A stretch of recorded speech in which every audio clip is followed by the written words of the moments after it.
Hello नमस्कार, जय हिंद, वंदे मातरम। आप देख रहे हैं जियो न्यूज और हम आपके लिए लेकर आए हैं देश दुनिया की, आपके राज्य शहर की सिलेक्टेड काम की फटाफट बड़ी खबरें। लेकिन उससे पहले यदि आपने हमारे चैनल को सब्सक्राइब नहीं किया है तो चैनल को सब्सक्राइब करके बेल नोटिफिकेशन ऑन करें और इस वीडियो को ज्यादा से ज्यादा लाइक और शेयर करें। बड़ी खबरें देखने से पहले आपके लिए आज का सवाल, भारत के राष्ट्रपिता के रूप में किसे जाना जाता है? Option A Subhash Chandra Bose, option B Mahatma Gandhi, option C Sardar Vallabh Bhai Patel और ऑप्शन डी भगत सिंह। इस सवाल का जवाब हमें कमेंट करें और आप किस राज्य और शहर की ज्यादा खबरें देखना चाहते हैं हमें कमेंट करके बताएं ताकि हम आपके राज्य शहर की ज्यादा खबरें दिखा सकें। चलिए अब देखते हैं आज की फटाफट बड़ी खबरें। जनधन खाते की फिर करानी होगी केवाईसी, योजना के 10 साल पूरे। आरबीआई ने बैंकों को गांव जाकर फ्री में री केवाईसी करने के दिए निर्देश।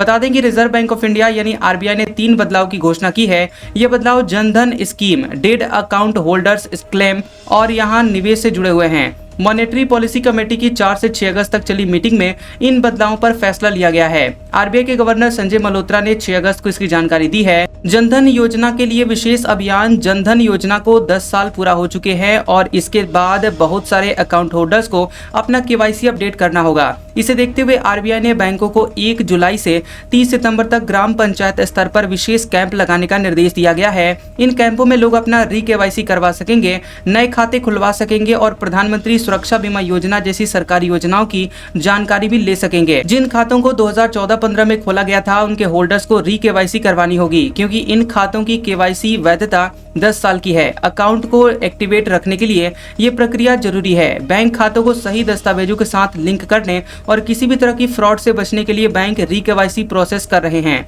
इसके अलावा आरबीआई ने डेड अकाउंट होल्डर्स के क्लेम सेटलमेंट के लिए यूनिफॉर्म प्रोसेस की घोषणा की है। अभी तक हर बैंक के नियम अलग अलग होते थे, जिससे कि परिवार वालों को कंफ्यूजन, सेटलमेंट में देरी और परेशानी होती थी। जल्द ही सभी बैंकों के लिए मृत ग्राहकों के क्लेम सेटलमेंट, दावे के निपटारे के लिए एक जैसे नियम लागू किए जाएंगे। नॉमिनी, कानूनी वारिस या फिर परिवार के सदस्यों के लिए एक जैसी प्रक्रिया और एक जैसे दस्तावेज होंगे। इससे बैंक में क्लेम करना और पैसे निकालना आसान हो जाएगा। इस फीचर से आप एक बार में ही नए और दोबारा निवेश के लिए ऑटोमेटिक बोली लगा सकते हैं। इससे आपको बार बार मैन्युअल रूप से बोली लगाने की जरूरत नहीं पड़ेगी। आरबीआई ने रेपो रेट में बदलाव नहीं किया, 5.50% पर बरकरार रखा। लोन ईएमआई नहीं बदलेंगे, टैरिफ अनिश्चितता के कारण फैसला।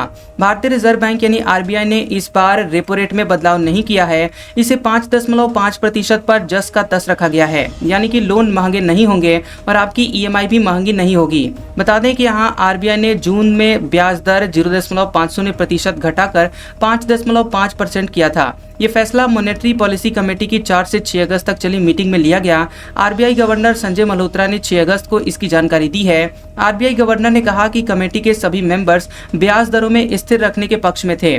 टैरिफ अनिश्चितता के कारण ये फैसला लिया गया। रिजर्व बैंक ऑफ इंडिया यानी आरबीआई जिस रेट पर बैंकों को लोन देता है उसे रेपो रेट कहते हैं। इसमें बदलाव नहीं होने का मतलब है कि ब्याज दरें न तो बढ़ेंगी और न ही घटेंगी। बिहार के शिक्षा मंत्री ने कहा, जल्द आएगी टीआरई 4 की वैकेंसी। 78,000 स्कूलों में शिक्षकों की जरूरत का आकलन कर रहे। बहाली में बिहार के होंगे 85% अभ्यर्थी। शिक्षा मंत्री सुनील कुमार ने जेडीयू कार्यालय में एक जनता दरबार के दौरान कहा कि जल्द ही टीआरई 4 यानी टीचर्स रिक्रूटमेंट एग्जाम के तहत होने वाली नियुक्तियों की जानकारी पीपीएससी को भेजी जाएगी। सुनील कुमार ने कहा कि राज्य में लगभग 78,000 स्कूल हैं। हर स्कूल में शिक्षकों की जरूरत का आकलन किया जा रहा है ताकि वैकेंसी की वास्तविक स्थिति सामने आ सके। शिक्षा मंत्री ने मुख्यमंत्री का धन्यवाद करते हुए कहा कि राज्य में डोमिसाइल नीति लागू कर दी गई है। उन्होंने कहा कि टीआरई 4 की परीक्षा में अब 85 से 86% अभ्यर्थी बिहार के ही होंगे। लंबे समय से उम्मीदवारों की ओर से इसकी मांग की जा रही थी, जिसे मुख्यमंत्री ने पूरा किया। पीएम मोदी ने कर्तव्य भवन का उद्घाटन किया। इसमें गृह, विदेश समेत 7 मंत्रालयों के ऑफिस, 24 कॉन्फ्रेंस रूम के साथ 600 कमरों की पार्किंग सुविधा। प्रधानमंत्री नरेंद्र मोदी ने दिल्ली में कर्तव्य पथ पर कर्तव्य भवन 03 बिल्डिंग का उद्घाटन किया। ये 2019 में शुरू हुई सेंट्रल विस्टा प्रोजेक्ट का हिस्सा है और कॉमन सेंट्रल सेक्रेटरिएट यानी सीएसएस की 10 में से पहली बिल्डिंग है। कर्तव्य भवन 03 का उद्घाटन सबसे पहले किया गया है और इसे दिल्ली के अलग अलग जगहों पर स्थित विभिन्न मंत्रालयों और विभागों को एक साथ लाकर उनके बीच बेहतर कोऑर्डिनेशन और कामों में तेजी लाने के लिए डिजाइन किया गया है। कनाडा में रिपब्लिक ऑफ खालिस्तान एम्बेसी पर विवाद बढ़ा। $1.5 लाख से बनी बिल्डिंग में अलगाववादी प्रचार। रेडियो प्रमुख ने पीएम कार्नी को भेजा पत्र। कनाडा के ब्रिटिश कोलंबिया प्रांत के सरे शहर स्थित गुरु नानक सिख गुरुद्वारा कॉम्प्लेक्स में रिपब्लिक ऑफ खालिस्तान के नाम से एम्बेसी ऑफ खालिस्तान का बोर्ड लगाए जाने से नया विवाद खड़ा हो गया है। इस कदम से न सिर्फ भारतीय राजनीति बल्कि भारत कनाडा संबंधों में भी हलचल मच गई है। इस पर कड़ा एतराज जताते हुए कनाडा के रेडियो स्टेशन प्रमुख मनिंदर गिल ने कनाडा के प्रधानमंत्री मार्क कार्नी और ब्रिटिश कोलंबिया के प्रांतीय नेताओं को एक सख्त पत्र भेजा है। पत्र में उन्होंने तत्काल जांच और सख्त कार्रवाई की मांग की है। दुनिया का सबसे अमीर शख्स खोलेगा गुरुग्राम में शोरूम। टेस्ला ने पट्टे पर ली जमीन। महीने का 40 लाख रुपए किराया। दिल्ली मुंबई के बाद तीसरा दफ्तर। बता दें कि दिल्ली के सबसे अमीर आदमी अमेरिकी बिजनेसमैन इलॉन मस्क की टेस्ला कंपनी गुरुग्राम में शोरूम खोलेगी। दिल्ली और मुंबई के बाद मस्क का ये तीसरा शोरूम होगा। इसके लिए मस्क की Tesla India motor and energy company ने सोहना रोड स्थित आर्किड बिजनेस पार्क में करीब 51,000 वर्ग फुट का सुपर बिल्डअप एरिया 9 साल के लिए पट्टे पर लिया है, जहां पर शोरूम, सर्विस सेंटर और वेयर हाउस तैयार किया जाएगा। Real estate analysis firm CRE matrix के दस्तावेजों के मुताबिक टेस्ला ने गरवाल प्रॉपर्टी से 33,475 वर्ग फुट का चार्जेबल एरिया किराए पर लिया है। ये पट्टा 15 जुलाई 2025 से शुरू हुआ और इसका रजिस्ट्रेशन 28 जुलाई को किया गया। पीएम मोदी गलवान झड़प के बाद पहली बार जाएंगे चीन। SCO समिट में शामिल होंगे। पीएम मोदी 11 साल में 5 बार चीन जा चुके हैं। प्रधानमंत्री नरेंद्र मोदी SCO समिट में शामिल होने के लिए चीन जाएंगे। ये दौरा 31 अगस्त और 1 सितंबर को होगा। यह 2020 में गलवान घाटी में भारत चीन सैन्य झड़प के बाद मोदी की पहली चीन यात्रा होगी। इससे पहले 2018 में वहां गए थे और प्रधानमंत्री के तौर पर पीएम मोदी का ये छठा चीन दौरा होगा, जो कि 70 सालों में किसी भी भारतीय पीएम की सबसे ज्यादा चीन यात्रा है। चीन से पहले पीएम मोदी 30 अगस्त को जापान पहुंचेंगे। यहां वो भारत जापान शिखर सम्मेलन में हिस्सा लेंगे। हरियाणा में 6 IMT बनेंगे। 2 CM के गृह जिले में 35,000 एकड़ जमीन खरीदेगी सरकार। जिंद में 2 एक्सप्रेसवे के किनारे सबसे बड़ी टाउनशिप। बता दें कि हरियाणा में 6 नई इंडस्ट्रियल मॉडल टाउनशिप यानी IMT बनेगी। इसमें से 2 CM नायब सैनी के गृह जिले अंबाला में होगी। फरीदाबाद में 2, रेवाड़ी और जिंद में 1 होगी। और इन IMT के लिए सरकार को करीब 35,000 एकड़ जमीन की जरूरत होगी। सबसे ज्यादा 12,000 एकड़ जमीन की जरूरत जिंद IMT के लिए है। मध्य हरियाणा का पहला IMT होगा।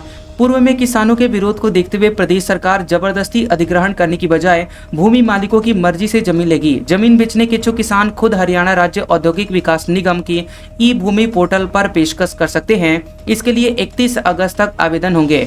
इसमें किसान मर्जी की रेट भी मांग सकते हैं। हालांकि उस इलाके के कलेक्टर रेट और बाजार कीमत के हिसाब से सरकारी अफसर बातचीत के जरिए मोल भाव करेंगे। 7 महीने के बाद जेल से बाहर निकले बाहुबली अनंत सिंह। बोले नीतीश की पार्टी से चुनाव लड़ूंगा। 3 करोड़ की लैंड क्रूजर से घर के लिए निकले। बता दें कि बाहुबली अनंत सिंह बुधवार शाम करीब 4:30 बजे पटना की बेऊर जेल से बाहर निकले। 7 महीने बाद वे जेल से बाहर आए हैं और अनंत सिंह 3 करोड़ की लैंड क्रूजर से अपने घर के लिए निकले। उनके साथ समर्थकों का हुजूम भी उमड़ा हुआ है।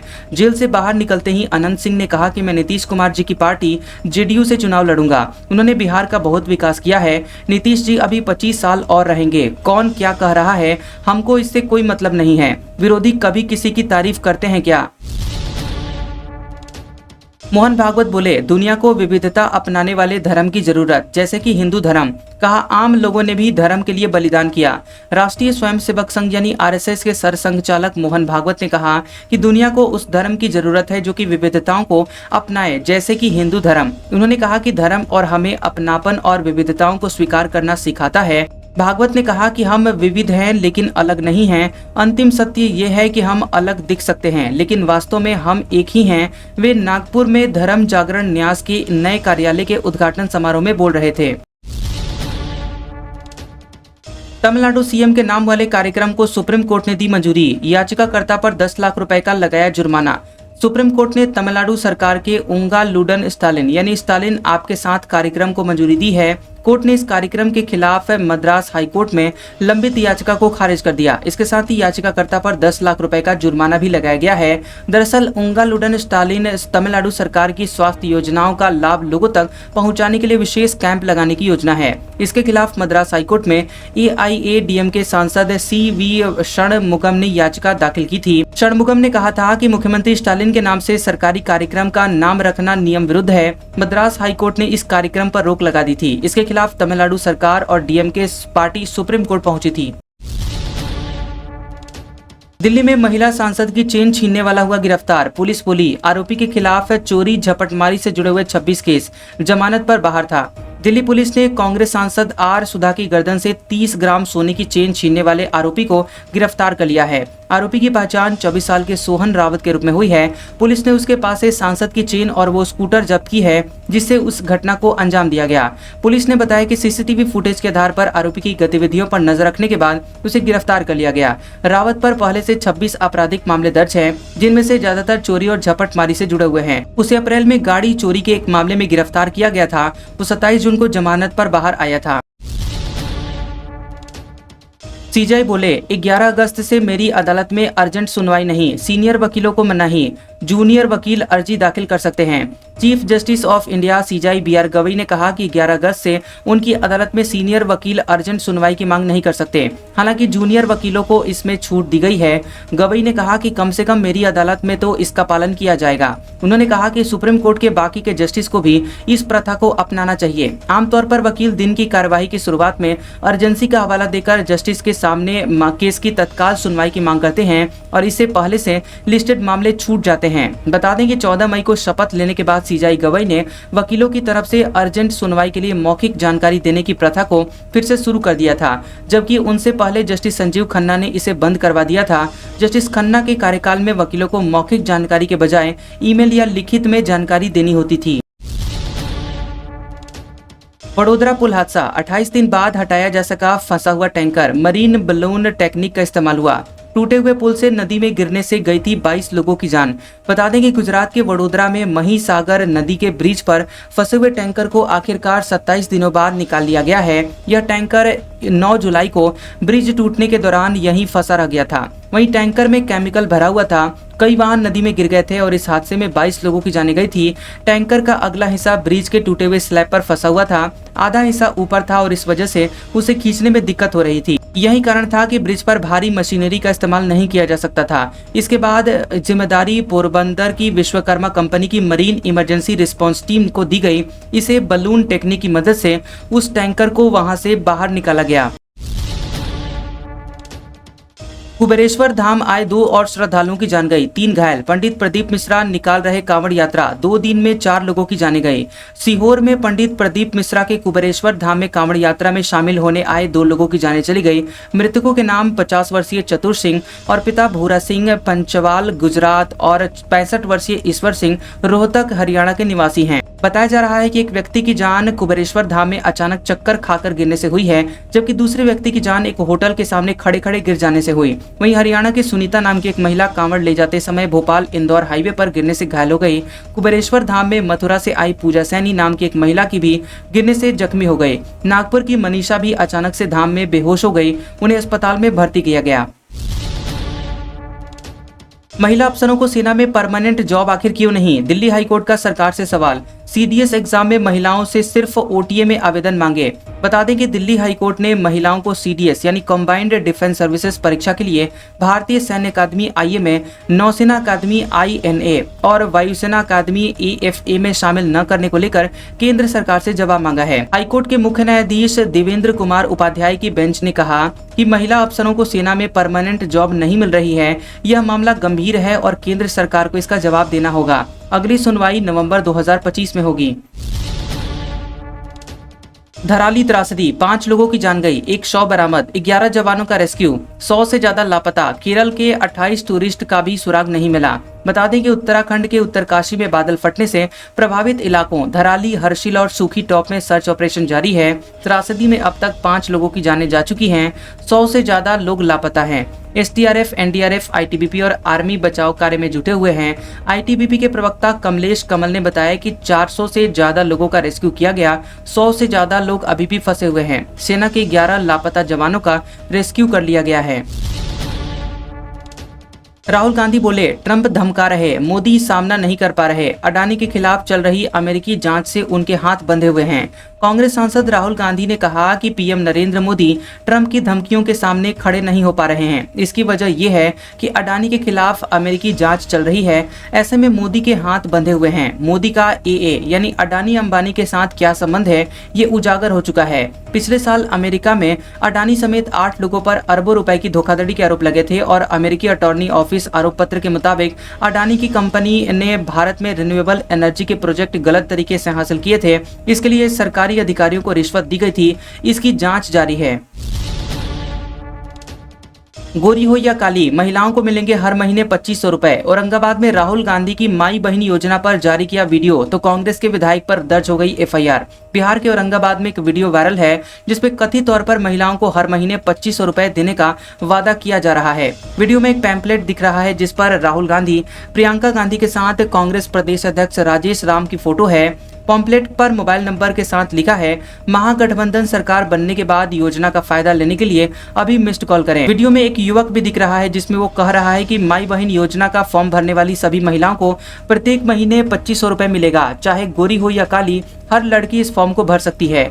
अब इसे लेकर बीजेपी के पूर्व सांसद सुशील कुमार सिंह के कार्यालय प्रभारी और कार्यकर्ता मृत्युंजय कुमार ने आपत्ति जताई। इसके साथ ही सदर कांग्रेस विधायक आनंद शंकर सिंह और योजना का प्रचार कर रहे अज्ञात युवक के खिलाफ एफआईआर दर्ज की गई है। राजस्थान सरकार के 3 विभागों में विदेशी सामान पर बैन। शिक्षा मंत्री बोले, खरीदने वालों से होगी वसूली, जरूरी होने पर मंत्री स्तर पर लेनी होगी परमिशन। बता दें कि राजस्थान के शिक्षा मंत्री मदन दिलावर ने कहा कि अब से शिक्षा विभाग, पंचायती राज और संस्कृत शिक्षा विभाग में सिर्फ भारत में बने हुए सामान की ही खरीद की जाएगी। तीनों विभागों में विदेश में निर्मित सामान की खरीद पर पूरी तरह से प्रतिबंध लगा दिया गया है। मदन दिलावर ने आगे कहा कि ऐसे में अगर शिक्षा विभाग का कोई भी अधिकारी, कर्मचारी विदेशी सामान की खरीद करेगा तो उसके खिलाफ न सिर्फ सख्त एक्शन लिया जाएगा बल्कि खरीदे गए सामान का भी भुगतान उसी से वसूला जाएगा। शिक्षा मंत्री ने अपने सोशल मीडिया पर एक वीडियो शेयर करके ये जानकारी साझा की है। एसएमएस हॉस्पिटल में ब्लड की बीमारी के लिए अलग यूनिट शुरू। कैंसर, थैलेसीमिया पीड़ित मरीजों को मिलेगा फायदा। सुपर स्पेशलिटी के डॉक्टरों की देखरेख में होगा इलाज। बता दें कि खून की अलग अलग बीमारियों से परेशान मरीजों के लिए अच्छी खबर है। जयपुर के सवाई मेडिकल कॉलेज में एनीमिया, लिम्फोमा, थैलेसीमिया से पीड़ित लोगों के लिए अब अलग से डेडिकेटेड क्लिनिकल हेमेटोलॉजी डिपार्टमेंट की शुरुआत की गई है। इस यूनिट के बनने से सुपर स्पेशलिटी के डॉक्टरों की निगरानी में ब्लड कैंसर के मरीजों को डेडिकेटेड इलाज मिल सकेगा। इस डिपार्टमेंट के अंडर 20 बेड की एक यूनिट भी बनाई गई है और इसमें सुपर स्पेशलिटी के डॉक्टर्स के जरिए केवल खून से जुड़ी हुई तमाम बीमारियों का इलाज होगा। इस विंग के शुरू होने से अब उम्मीद जताई जा रही है कि ब्लड कैंसर के मरीजों के बेहतर इलाज के लिए CAR-T थेरेपी की भी शुरुआत हो जाएगी। आज का सुविचार, खाली समय हो तो कोई किताबें पढ़ें, पास में पैसे हो तो नई जगहों की यात्रा करें और निराश हो तो अकेले न रहें। अनुभव की बात है और बड़े काम की बात है।